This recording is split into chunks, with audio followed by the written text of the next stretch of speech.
Tapi mati ini tidak kita siapkan pun pasti mati. Yang paling pasti dalam hidup ini adalah mati. Apa yang kita siapkan untuk sakratul maut itu? A'udzubillahi minasyaitonir rajim. Innal ladzina qalu rabbuna Allah tsumma istaqamu, orang yang selalu menyebut Allah kemudian dia istiqamah, tatanazzalu alaihimul malaikah, turunlah malaikat waktu dia mau sakaratul maut, waktu ruhnya mau keluar dari jasad, turun dua malaikat. Malaikat yang pertama berbisik, alla takhafu, jangan kau takut. Karena rupanya orang mau mati itu takut. Takut sakaratul maut, takut azab kubur. Tapi mati ini tidak kita siapkan pun pasti mati. Yang paling pasti dalam hidup ini adalah mati. Apa yang kita siapkan untuk sakratul maut itu? A'udzubillahi minasyaitonir rajim. Innal ladzina qalu rabbuna Allah tsumma istaqamu, orang yang selalu menyebut Allah kemudian dia istiqamah, tatanazzalu alaihimul malaikah, turunlah malaikat waktu dia mau sakaratul maut, waktu ruhnya mau keluar dari jasad, turun dua malaikat. Malaikat yang pertama berbisik, alla takhafu, jangan kau takut. Karena rupanya orang mau mati itu takut. Takut sakaratul maut, takut azab kubur.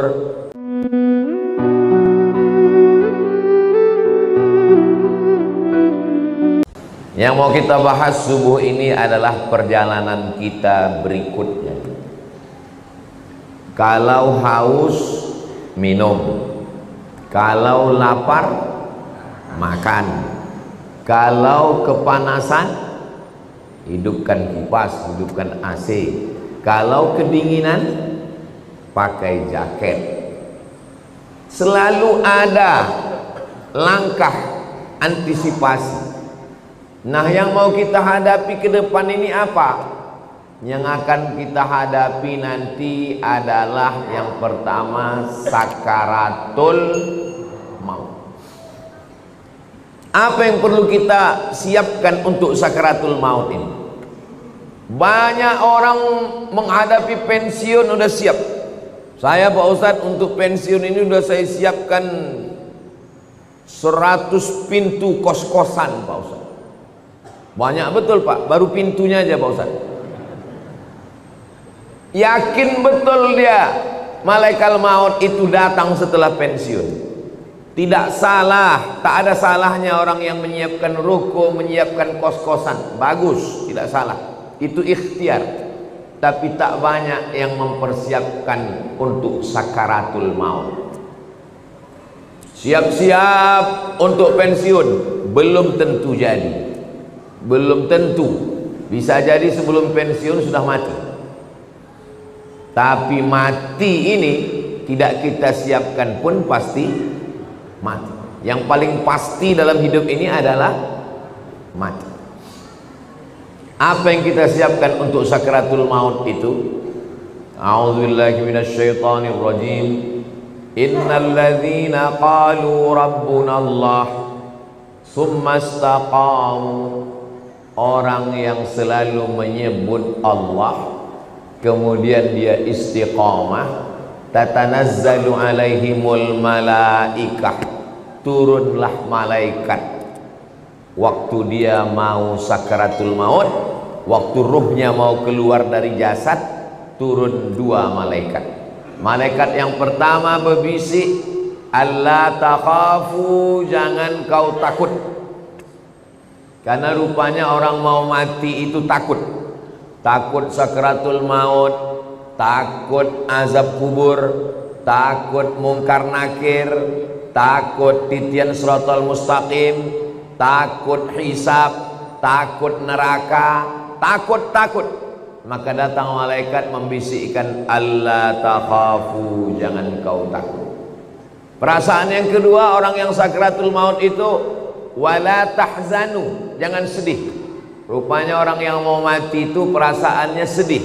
Sedih meninggalkan rumah, sedih meninggalkan anak, sedih meninggalkan bini, sedih meninggalkan BPKB, STNK, surat tanah, akte notaris.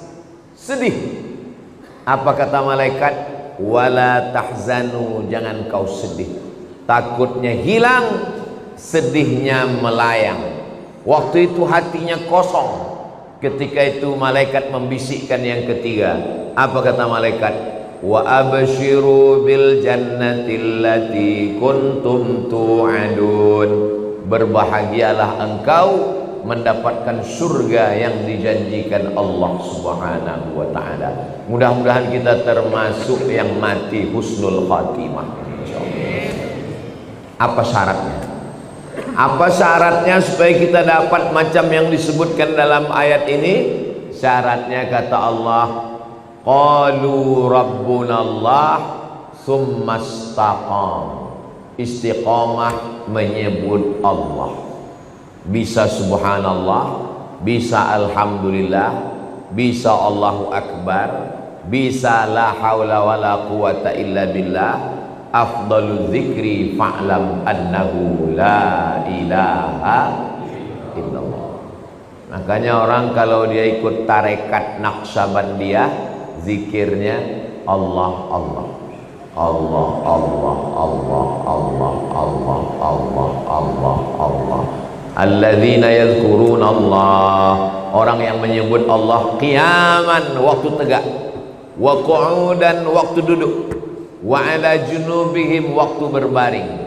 Duduk, tegak, berbaring, selalu mengingat Allah. Itu makanya melihat wajah di cermin menyebut Allah. Allahumma kama hassanta khalqi fahassin khuluqi.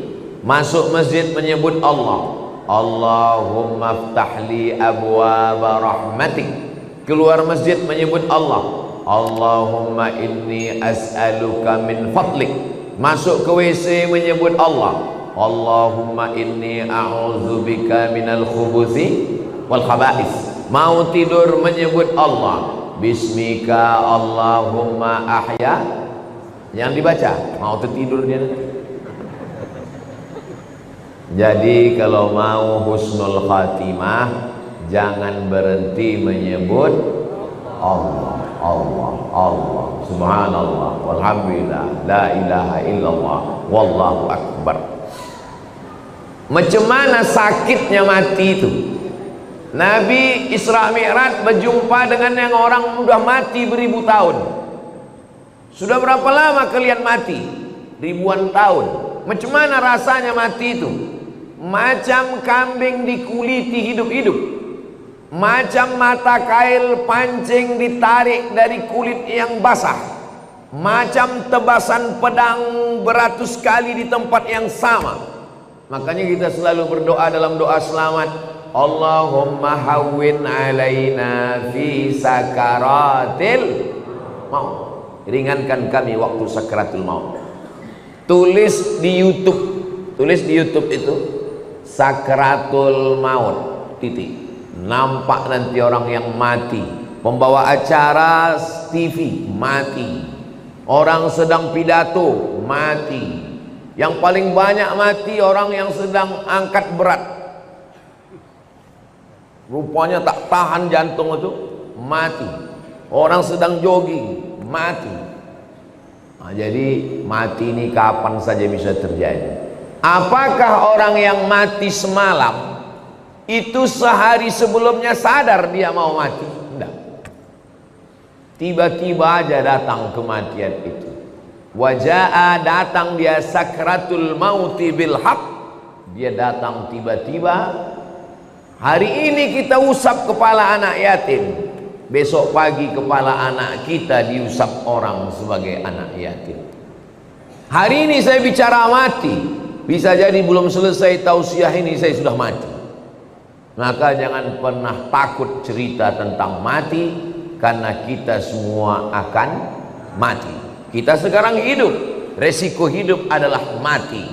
Takut hidup, takut mati, jangan hidup. Takut mati, jangan hidup. Takut hidup, mati saja. Karena ketika kita berani menghadapi hidup, berarti kita sudah berani menghadapi mati. Yang kita persiapkan itu adalah mati dengan husnul khatimah, insyaallah. Apa yang sering kita dengar, apa yang sering kita tengok, apa yang sering kita pikirkan, itulah yang akan datang waktu sakaratul maut. Telentang kita di masjid ini, maka yang kita tengok adalah alhamdulillah, alhamdulillah, alhamdulillahi rabbil alamin. Itu maka kaligrafi ditulis di dinding. Supaya apa? Supaya mata menengok. Kalau bawa mobil dari Makkah ke Madinah, dari Makkah ke Jeddah, di pinggir jalan, subhanallah walhamdulillah la ilaha illallah wallahu akbar. Kenapa di pinggir jalan itu ditulis? Supaya kalau mati husnul khatimah. Beda tempat kita, di pinggir jalan yang tulis iklan es krim sama skincare. Makanya matinya bukan menyebut Allah, kredit. Apa yang sering kita dengar, apa yang sering kita tengok, apa yang sering kita pikirkan, itulah yang akan datang waktu sakaratul maut. Ada orang koma di masjid di Rumah Sakit Cipto Mangunkusumo, Jakarta. Koma, belum titik lagi, masih koma, tidak sadar-sadar. Kata dokter, bawa orang ini ke rumah karena sudah tak ada harapan hidup. Ini tinggal menunggu aja lagi. Obat sudah tak ada sampai masanya mati ini nanti. Akhirnya anak istrinya pun dah menyiapkan mau bawa pulang ke rumah. Begitu mau dibawa pulang ke rumah, tiba-tiba duduk dia. Dokter pun terkejut, anak bininya pun terkejut. Kok sadar dia lagi? Akhirnya ditanyalah orang ini, Bapak kan koma. Iya. Di dalam koma itu apa yang Bapak rasakan? Aku tak ingat apa-apa. Terus kenapa tiba-tiba sadar? Tiba-tiba datang Ustadz Somad. Apa kata dia? Ditanyanya saya, kapan kau buat tabligh akbar? Akhirnya saya pun terduduk. Pokoknya nanti kita buat tabligh akbar di kampung. Akhirnya dibuatnya lah acara di tepi Danau Maninjau. Nama acaranya Pulang Basamo. Akhirnya saya datangi bapak ini, dia dari Jakarta. Apa betul bapak koma di Rumah Sakit Cipto Mangunkusumo? Betul Pak Ustaz. Terus dalam koma itu apa yang bapak rasakan? Tiba-tiba Ustaz datang bertanya ke saya, kapan tabligh akbar? Itulah saya duduk sadar tuh Pak Ustaz. Lama saya menung. Jangan-jangan aku ini udah wali. Dua gendangnya, kalau tak wali murid, wali kelas. Saya ini orangnya rasional. Saya selalu penasaran, kenapa bisa saya datang ke dalam komanya itu. Lalu saya tanya dia, Bapak kalau pagi apa yang Bapak lakukan? Saya hidupkan handphone, saya dengar tonton YouTube Ustaz. Oh. Kalau Bapak sampai di tempat kerja, apa yang Bapak lakukan? Kalau sedang kosong, saya tonton lagi YouTube Ustaz. Kalau Bapak mau tidur malam, apa yang Bapak lakukan? Sebelum saya tidur, yang terakhir saya tonton adalah YouTube Ustaz. Baru saya paham. Apa yang selalu ditonton, itulah yang dibawa ke alam bawah sadar. Itulah yang datang waktu tidur dan waktu koma. Dan itu juga lah yang datang waktu husnul khatimah, insyaallah. Rasional, masuk akal. Tanyalah sama pakar-pakar psikologi, kenapa bisa itu yang terbawa-bawa. Makanya bapak-bapak pikirkan yang bagus-bagus aja. Jangan pikirkan yang waktu SMP SMA dulu. Mau dia mengigau terbawa ke malam. Tiba-tiba udah sambal belacan aja di muka. Maka saudaraku yang dimuliakan Allah Subhanahu wa ta'ala, kalau yang kita pikirkan itu adalah akhirat, yang kita pikirkan itu adalah nama Allah, maka insya Allah kita semua mati dalam keadaan husnul khatimah. Nah, ruh kita keluar dari hembusan. Makanya orang yang mati itu biji matanya terbuka. Semua orang yang mati biji matanya terbuka. Apa yang ditengok waktu mata terbuka? Yang ditengok itu adalah ruh keluar dari mulut dan hidung. Dulu ruh itu masuk ke dalam jasad ini dihembuskan. Wa nafakhtu fihi min ruhi, aku hembuskan ruh. Raha ya ruhu, pergi berhembus. Ruh itu artinya pergi dan datang berhembus. Maka waktu datangnya berembus, perginya pun berembus. Ruh itu berjalan dari mulai ujung kaki sampai ke betis, naik ke lutut, naik ke paha, naik ke pinggang, terasa dingin, sejuk di kaki. Kalau ada bapak ibu yang udah merasa agak sejuk di kaki, tak lama lagi itu. Naik dia ke atas, naik dia ke atas, naik dia ke atas, keluar dia dari mulut, biji mata menengok ruh itu keluar, maka datang orang lain memejamkan mata kita. Bismillah wa ala millati Rasulillah, inna lillah wa inna ilaihi raji'un. Menggerakkan tangan ringan, menggerakkan lidah ringan. Yang paling ringan adalah menggerakkan kelopak mata. Inilah yang paling ringan. Tapi waktu kita sakratul maut, jangankan menggerakkan tangan, jangankan menggerakkan bibir, menggerakkan kelopak mata pun tak bisa. Terbuka. Bini yang katanya buah hati belayan jiwa pun takut memejamkan biji mata kita. Datang anak ke masjid memanggil tuan imam, Pak Imam, tolonglah datang ke rumah. Ayah kami matanya tak tertutup-tutup dari tadi malam. Baiknya imam, padahal orang ini tak pernah datang ke masjid. Makanya masyarakat sini yang tak pernah datang ke masjidlah kalian. Untuk apa Ustaz sampaikan ini? Bukan orang ini datang, kirimkan video ini ke dia. Jangan sampai nanti akhirnya tuan imam yang datang ke rumah dia hanya untuk menutupkan kelopak matanya, dan akhirnya jenazahnya dibawa juga ke masjid. Seumur hidup ke masjid cuma 2 kali. Yang pertama akad nikah, yang kedua inna lillah. Mudah-mudahan kita istiqomah menghidupkan masjid ini insyaallah. Lalu kemudian setelah ditutupkan, kita pun ruh keluar dari jasad. Lalu kemudian kemana pergi ruh itu? Ruh itu dibawa oleh malaikat. Dalam hadis riwayat Imam Ahmad bin Hanbal, ruh dibawa di atas kain kafan dari cahaya, lalu kemudian mengetuk pintu langit. Lalu kemudian malaikat yang menjaga pintu langit menengok ruh. Apa kata malaikat penjaga pintu langit? Inilah orang yang amalnya kami tengok 2 kali sehari. Habis subuh, malaikat yang menjaga di waktu malam datang membawa amal dia. Habis maghrib, malaikat yang menjaga di waktu siang datang membawa amal dia. Amalnya kami tengok 2 kali sehari, tapi orangnya baru ini kami jumpa. Itulah makna orang yang dirindukan oleh para malaikat. Kam min masyhurin fil ardi walam yakun ma'rufan fis sama. Berapa banyak orang yang masyhur di bumi, viral, tapi malaikat di langit tak pernah kenal dengan dia. Tapi berapa banyak orang yang di dunia tak viral, tak dikenal orang, tak punya akun Facebook, Twitter, WhatsApp, tapi malaikat-malaikat penjaga pintu langit sudah lama merindukan dia, karena malaikat selalu membawa amal-amal dia. Mudah-mudahan amal-amal kita termasuk yang selalu lalu lalang di lalu lintas langit, dan orangnya masih di bumi, masyhur di bumi, masyhur juga di langit. Tak perlu masyhur di bumi, yang penting masyhur di antara malaikat penjaga pintu langit insyaallah. Amin ya rabbal.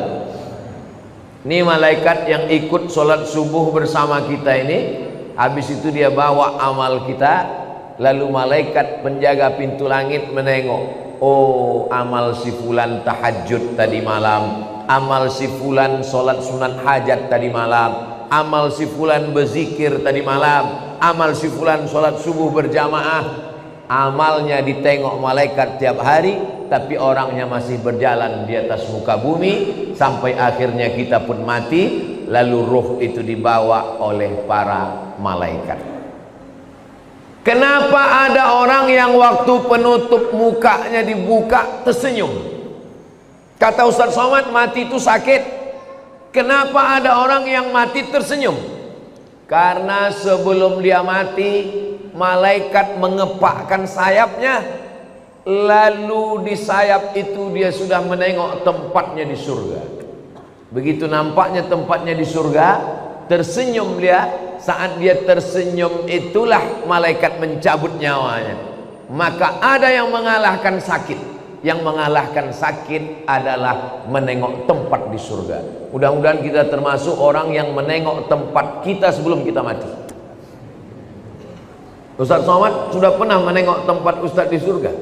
Saya jangankan menengok tempat di surga, menengok tempat parkir mobil pagi ini pun tak tahu saya.